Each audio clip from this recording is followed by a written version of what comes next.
చిన్నారి రమ్య ఘటన ఇంకా ఎవరూ మర్చిపోలేదు. మద్యం మత్తులో కారు డ్రైవ్ చేసి రమ్య కుటుంబాన్ని చిన్నాభిన్నం చేశారు తాగుబోతులు. అలాంటి సంఘటనే విజయవాడలోనూ జరిగింది. పీకల దాకా తాగి రోడ్డెక్కిన తాగుబోతు అడ్డదిడ్డంగా డ్రైవ్ చేసి ఓ కుటుంబాన్ని ఆసుపత్రి పాలు చేశాడు. అప్పటి వరకు తల్లి ఒడిలో హాయిగా నిద్రపోతున్న చిన్నారికి ఏం జరిగిందో తెలియదు. కింద పడిపోయింది. కళ్ళు తెరిచి చూసేసరికి ఆసుపత్రి బెడ్పై ఉంది. కాలు చెయ్యి రెండు విరిగిపోయాయి. పాపం ఆ చిన్నారి బిత్తర చూపులతో దిక్కులు పిక్కటిల్లేలా ఏడుస్తోంది.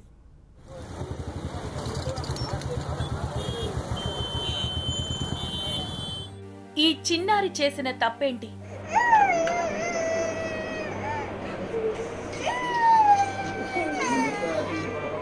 హాయిగా ఆడి పాడాల్సిన వయసులో ఈ పాప చేసిన నేరం ఏంటి?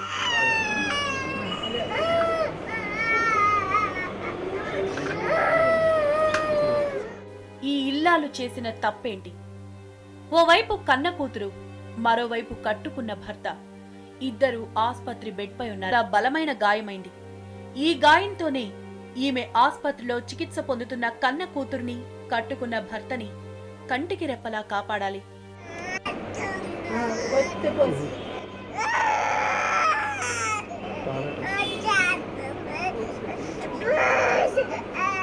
బయటకని బయలుదేరిన ఓ చిన్న కుటుంబం 24 గంటలు తిరిగేలోపు ఆస్పత్రి బెడ్ పై లేవలేని పరిస్థితిలో ఉంది. వీళ్లు చేసిన తప్పేంటో తెలుసా? రూల్స్ పాటిస్తూ డ్రైవ్ చేయడమే. రూల్స్ పాటించినందుకు వీళ్ళు ఆస్పత్రిలో చావు బతుకుల మధ్య ఉన్నారు. రూల్స్ పాటించకుండా వీళ్ళకిలాంటి గతి పట్టించిన ఓ తాగుబోతూ హ్యాపీగా పోలీస్ స్టేషన్లో రెస్ట్ తీసుకుంటున్నాడు.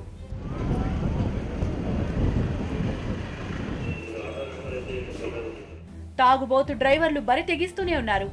పూటుగా తాగి రోడ్డు మీదకొస్తున్న మద్యం బాబులు జనాన్ని పొట్టన పెట్టుకుంటున్నారు. పోలీసులు ఎన్ని చర్యలు తీసుకున్నా మద్యం మత్తులో బీభత్సం సృష్టిస్తూనే ఉన్నారు. విజయవాడలో రోడ్డు మీద బైక్ పై వెళ్తున్న సుస్మిత కుటుంబాన్ని నరసింహరావు అనే తాగుబోతూ కారుతో ఢీకొట్టాడు. మితిమీరిన వేగంతో వచ్చిన కారు ఢీకొనడంతో బైక్ మీద వెళ్తోన్న ముగ్గురు గాయపడ్డారు. ఈ ప్రమాదం విజయవాడ సింగనగర్ బ్రిడ్జ్ పై జరిగింది. సాధారణంగా ప్రమాదం జరిగితే ఏ కారుకైనా ఒకవైపే డ్యామేజ్ అవుతుంది. కానీ నరసింహారావు కారును చూస్తే అతను అడ్డదిడ్డంగా రోడ్డుపై ఉన్న వాహనాల్ని ఢీకొట్టుకుంటూ వచ్చాడని స్పష్టంగా తెలుస్తోంది. ఈ నిందితుడు ఎవరైతే ఉన్నారో నరసింహారావు ఫుల్గా తాగి మనకెదురుగా కనిపిస్తున్న ఇదే స్విఫ్ట్ కారులో నరసింహారావు ఏ విధంగా బండిని నడిపాడు అంటానికి ఈ బండి పార్ట్లు ఏ విధంగా దెబ్బతున్నాయో చూడవచ్చు. మొత్తం డివైడర్లను కొడుతూ రోడ్డు కడ్డంగా సింగనగరం మీద ఉన్న వాహనాలను ఢీ కొడుతూ ఆ విధంగా విచ్చలవిడి వేగంతో తాగుబోతూ వెళ్ళాడు. తాగిన మైకంలో దూసుకెళ్తూ ఈ విధంగా రెచ్చిపోయి చేయటం వల్ల ఇప్పుడు వాళ్ళు ఆసుపత్రిలో ఉన్నారు. ఎప్పుడైతే కారు ఢీ కొట్టిన తర్వాత కారు కింద టైర్ల కింద ఆ తండ్రి కూతుళ్ళు ఇద్దరు చిక్కుకుపోయి ఉంటే రోడ్డు మీద వెళ్ళే మిగిలిన వాహనదారులంతా కూడా ఆపి కారు కింద నుంచి వాళ్ళందరినీ బయటికి తీసి ఆసుపత్రికి ఇమీడియట్గా తరలించి పోలీసులకు సమాచారం ఇచ్చారు. ప్రస్తుతం నిందితుడు నరసింహారావు అంటే కారు యజమానిని పోలీసులు తమ అదుపులోకి తీసుకున్నారు. ఫుల్గా తాగి యాక్సిడెంట్ చేసిన తర్వాత కూడా నరసింహారావులో మార్పు రాలేదు. కారులోంచి కిందికి దిగి ఏం కాలేదులే అని ర్యాష్గా మాట్లాడాడు. దీంతో స్థానికులు అతన్ని పట్టుకుని చితక్కొట్టారు.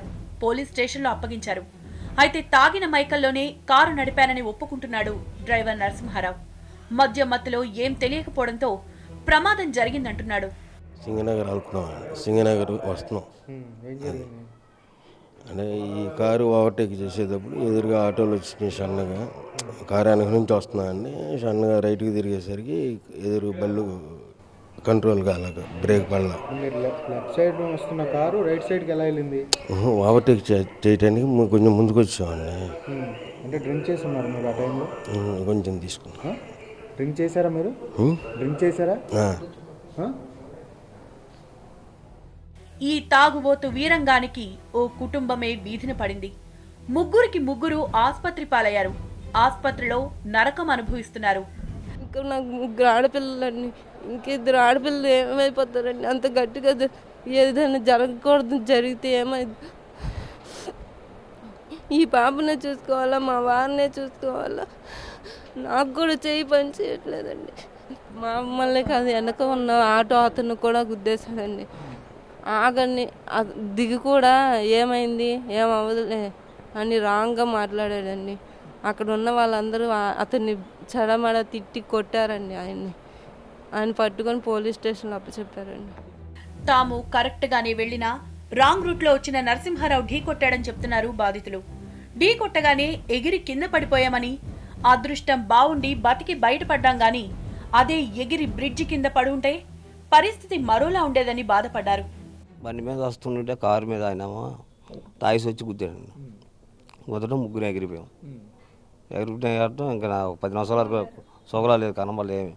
అందరూ వచ్చి లేపారు, గబగబా లేపారు. అటు వెళ్ళవలసిన బాగుంటే ఇటు రాంగు తిప్పేసి గుద్దేసాడు ఎదరికి. గుద్దడం ముగ్గురు ఎగిరిపోయి ఫుట్బాల్ మీద పడిపోయి ఎదర కూర్చుని పాప ఎగిరిపోయింది. లెక్క అయితే అవతలకు పడిపోవచ్చింది రైల్వే కాటం. అటు ఎగర వచ్చింది, దాన్ని గుద్దుకొని మళ్ళీ ఎదరికి వచ్చాం. ప్రస్తుతం అందరూ ఆసుపత్రిలో చికిత్స పొందుతున్నారు. పాపకు చెయ్యి కాలు విరిగాయి. పాప తండ్రి మోకాలికి ఆపరేషన్ చేయాల్సి ఉంటుందని డాక్టర్లు చెప్పారు.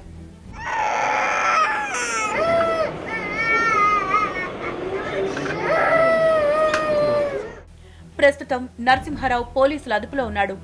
అతడిపై కేసు నమోదు చేశారు. తాగి నడపడమే కాకుండా ఓ చిన్న కుటుంబాన్ని చిన్న భిన్నం చేసిన నరసింహారావుని కఠినంగా శిక్షించాలని కోరుతున్నారు స్థానికులు.